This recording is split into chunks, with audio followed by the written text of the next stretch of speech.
baho-baho mo. Umalis ka nga dito. Nakita ni Anthony ang matandang pulubi na tinataboy na may-ari ng sari-sari store. Marahan niyang inalalayan ang matanda. Ayusan po ba kayo? Tanong ni Anthony sa matandang pulubi. Maraming salamat, iho.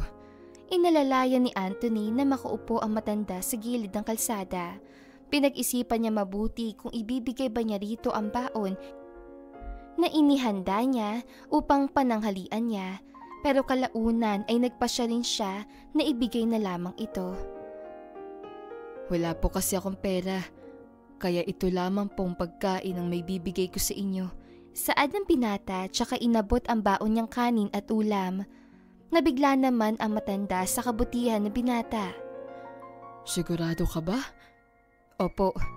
Kumain po kayo mabuti Pwede ko bang malaman ang pangalan mo, iho? Anthony po. Maraming salamat, Anthony. Ako nga pala si Emilio. Saad nito. Kumain po kayo na marami, Tate Emilio. Nakangiting saad ni Anthony. Mauna na po ako at mayroon pa po akong pasok. Maraming salamat muli, iho. Napakabait mong bata.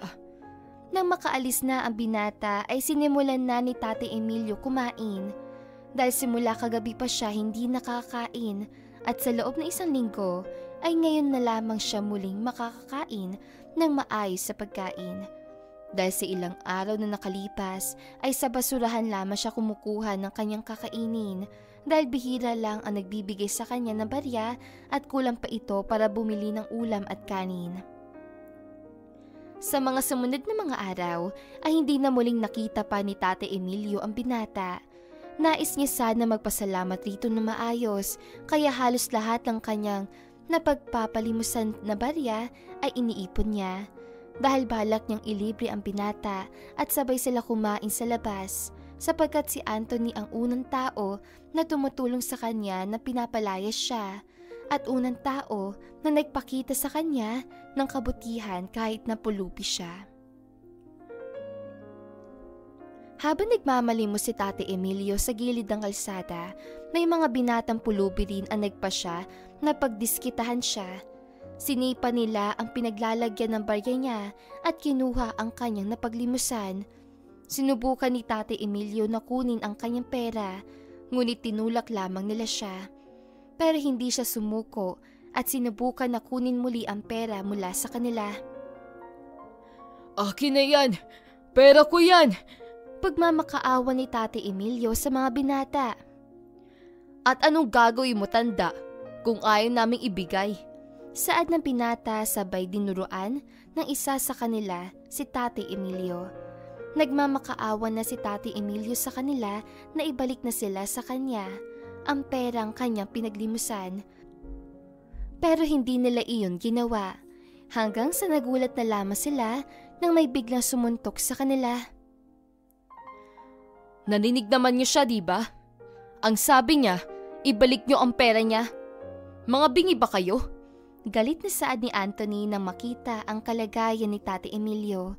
Lumaban ang mga binatang pulubi kay Anthony, ngunit wala silang lakas at agad sila napatumba ng binata. Ibinalik nila ang pera at tumakbo na papalayo. Ibinalik naman ni Anthony ang pera kay Tate Emilio at inalalayan siya makatayo ng maayos. Ayusan po ba kayo, Tay? Tanong ni Anthony habang marahan na inalalayan ang matanda. Napansin rin niya ang maliit na sugat ni Emilio. Ayos lang ako, iho. Maraming salamat. Ikaw na naman muli ang nagdigtas sa akin. Saad ni Tate Emilio. Nagpasya si Anthony na dalhin si Emilio sa isang karinderyang upang ilibre siya ng pagkain. Ilang araw rin niya hindi nakita ang matanda. Kahit na hinahanap niya ito, nais niya tumulong sa matanda kahit sa maliit na paraan sapagkat nakikita niya kay Tate Emilio ang yumaon niyang lolo. Kahit na wala siyang masyadong pera, ay mayroon pa rin naman siyang naitatabi na pwede niyang gastusin pambili ng pagkain ni Tate Emilio galing sa sahod niya sa part-time work niya. Nag-alok si Tate Emilio na bayaran na niya ang kinain nila, ngunit hindi pumayag ang binata. Pinag-take out pa niya ng pagkain si Tate Emilio. Labis sa lamang ang mga ngiti sa labi ng matanda. Mapapansin mo ang saya niya. Hindi niya inaakala na mayroong mabuting puso na tutulong sa kanya. Nang matapos na silang kumain ay nagpaalam na ni si Anthony dahil may trabaho pa siya. Nagtungo na si Tate Emilio sa pwesto kung saan siya natutulog. Labis ang pasasalamat niya dahil nakilala niya ang binatang katulad ni Anthony. Alam niya na kahit wala pa ring pera si Anthony ay hindi siya dapat nagdamot at kusang nagbibigay kahit alam ng binata na wala siyang maibibigay pabalik. Hindi niya akalain na may mga ganoong papalang tao na handang tumulong kahit walang kapalit. Labis lamang siyang nagsisisi na wala siya naging pamilya na mag-aalaga sana sa kanya ngayon. Labis sa pinagsisihan ni Tate Emilio ang mga naging desisyon niya sa kanyang buhay na hindi niya pinili na magkaroon ng pamilya noong bata pa lamang siya. Ngunit iniisip rin niya na mas mabuti na rin ganoon, lalo na sa kalagayan na meron siya ngayon. Kinabukasan, habang namamalimos si Tate Emilio sa malapit sa park, nakita niya ang pamilyar na figura kaya marahan siya lumapit dito. Nakita niyang umiiyak ang binatang si Anthony at agad na tinanong kung ano ang nangyari. Bakit ka umiiyak? Anong nangyari? Tanong ni Tate Emilio nang makita ang namamagang mata na binata. Kasi po, nagsimula na magkwento si Anthony at hindi na niya napigilan pa na umiyak dahil matagal na niya kinikimkim sa loob ang sakit at ang bigat na sa loob niya. Kasi gusto na ako patigilan ng tatay ko mag-aral. Ayaw na niya ako magkolehiyo para magtrabaho na lamang. Hindi naman siya ang gagastos para sa pang-aral ko, pero ayaw niya pa rin ako payagan. Gusto ng tatay ko na magtrabaho ako para suportahan siya at ang bago niyang pamilya. Ang unfair niya kasi iniisip niya lang ang sarili niya. Hindi ko obligasyon na pakainin sila. Pero anong magagawa ko? Papalayasin niya ako kapag hindi ako pumayag. Wala ako ibang mapupuntahan dahil wala naman kaming ibang kamag-anak dito sa Maynila. Halos maiyak-iyak na nagkukwento si Anthony. Nakaramdam ng kaunting kirot sa puso si Tate Emilio nang marinig niya ang kwento ni Anthony dahil alam niya kung gaano kabuting bata ang binata, ngunit ganoon ang nararanasan niya sa kanyang buhay. Ang nais lamang ni Anthony ay makapagtapos ng pag-aaral, pero dahil may tatay siyang batukan, ay naobliga siya na magtrabaho upang may makain silang buong pamilya. Nakinig lamang sa gilid si Tate Emilio habang nagkukwento ang binata sa kanya. Hinayaan ni Tate Emilio na magkwento si Anthony sa kanya. Nais niya na gumaan ang pakiramdam ng binata kahit papaano. Alam niya na iyon, ang kailangan ng binata ngayon ang taong makikinig sa kanya. Kaya iyon ang ginagawa ng matanda. Hinayaan niya na umiyak at magkwento ang binata hanggang maging okay siya. Matapos ang 1 oras ay tumahan na rin si Anthony. Lubos ang pasasalamat niya sa matanda dahil nakinig ito sa kanyang problema at gumaan ang kanyang pakiramdam dahil nailabas niya ang kanyang problema. Maraming salamat po at nakinig kayo sa mga problema ko. Pasensya na at naidamay ko pa po yata kayo sa mga problema ko. Paghihingi ng paumanhin ni Anthony kay Tate Emilio. Ngumiti ang matanda at sinabi, Ano ka ba naman? Wala yun. Para nakitang apo. Kaya handa akong makinig kapag may problema ka. Kahit pulubi lang ako at wala akong maiaalok sa'yo na kahit ano. Handa akong makinig sa kahit anong problema mo. Kaya kapag kailangan mo ng kausap, huwag kang mahihiya na magsabi sa akin. Kasi makikinig ako anytime na kailangan mo ng kausap. Maraming salamat po. Sigurado ako na malalampasan mo rin ang problema mo.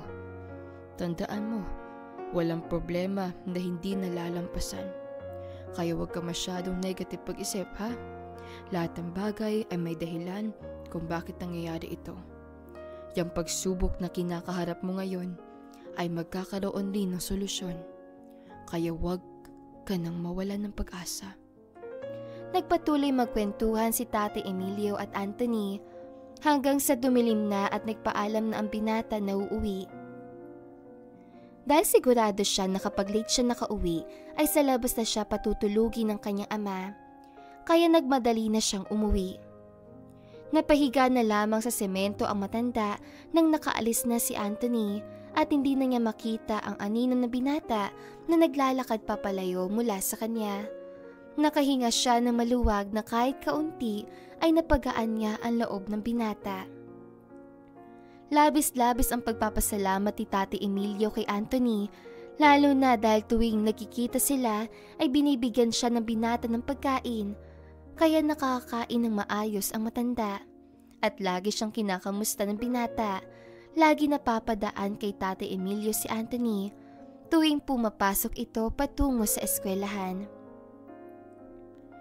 Sa mga sumunod na araw, ay mas lalong napansin ni Tate Emilio ang pagkawala ng mga ngiti sa mga labi ng binata.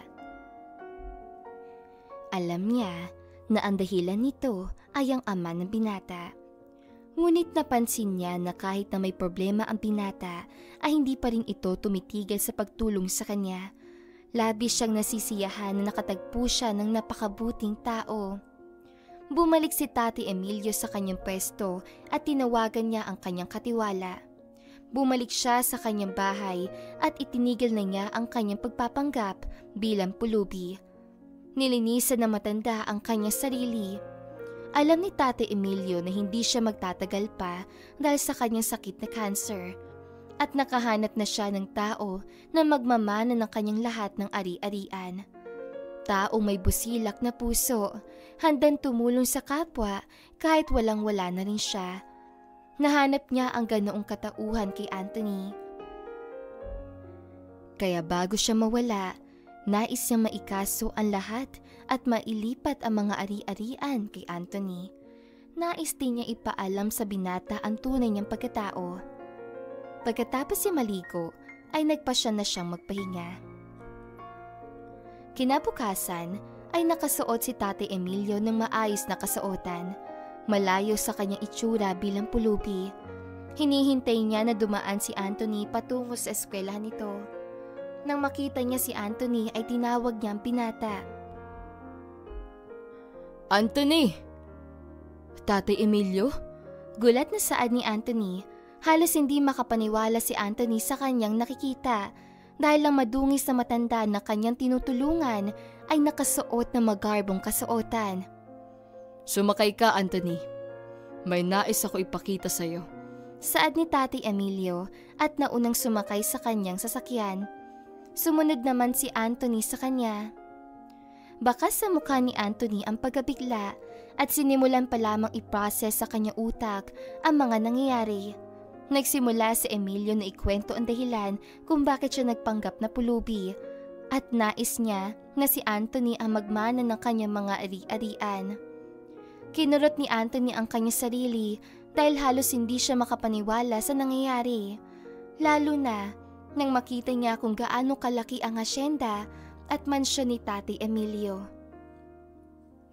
Pakiramdam niya ay nananaginip siya habang pinagmamasdan ang kanyang paligid. Anong masasabi mo, Anthony?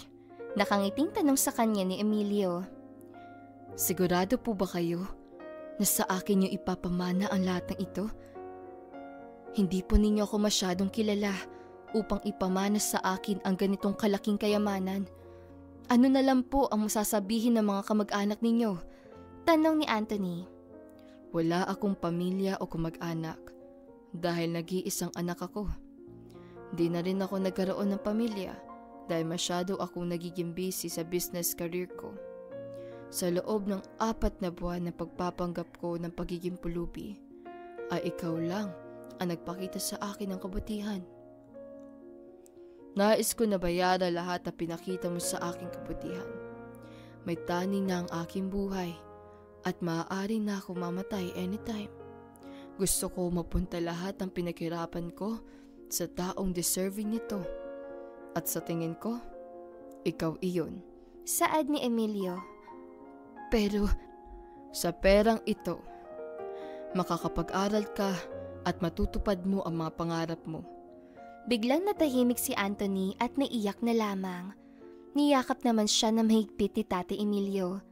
Hindi man humingi ng kapalit si tatay sa pinakitang niyang kabutihan, ngunit kusa itong dumating. Sa mga sumunod na mga araw ay inayos si Tate Emilio lahat ng dokumento at inilipat sa pangalan ni Anthony. Hanggang sa kanyang huling hininga ay si Anthony ang nag-alaga sa kanya. Nang tuluyan na mawala ng hininga si Tate Emilio ay si Anthony ang sa kanyang tabi at nag-asikaso ng kanyang burol. Labis ang pasasalamat ni Anthony sa mga binigay sa kanya ni Tate Emilio at dahil sa kanya nakaramdam siya ng pagmamahal ng isang pamilya. Sinigurado niya na makakapagtapos siya sa kolehiyo nang may mataas na marka bilang pasasalamat niya sa matanda. Sa mga lumipas na mga taon ay pinag-aralan ni Anthony ang mga business si Tate Emilio at siya na ang nagpatakbo. Mas lalo naging successful ang mga iniwan na negosyo na matanda sa pagpapatakbo ni Anthony. Laging binibisita ni Anthony ang puntod ni Tate Emilio kada buwan upang kwentuhan siya ng mga nangyayari sa kanyang buhay. At dito na nga po nagtatapos ang magandang istoryang ito.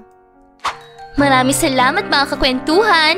Huwag niyong kalimutan mag-like at subscribe at pindutin na rin ang notification bell para lagi kayong updated sa ating kwentuhan. Hanggang sa muli, paalam!